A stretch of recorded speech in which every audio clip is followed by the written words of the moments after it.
каком именно в кармане находится указанное вещество? Стойте, покажите. Куртки? Нет. Штанов?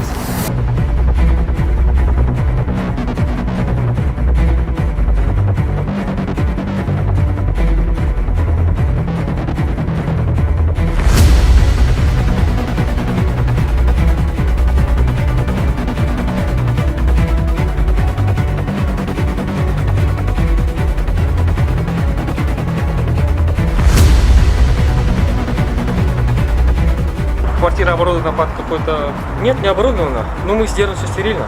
У вас имеется какое-то оборудование специальное? Имеется.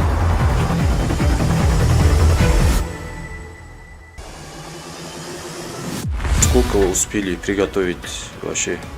За все время Да. меньше килограмма. А как вы высушиваете его?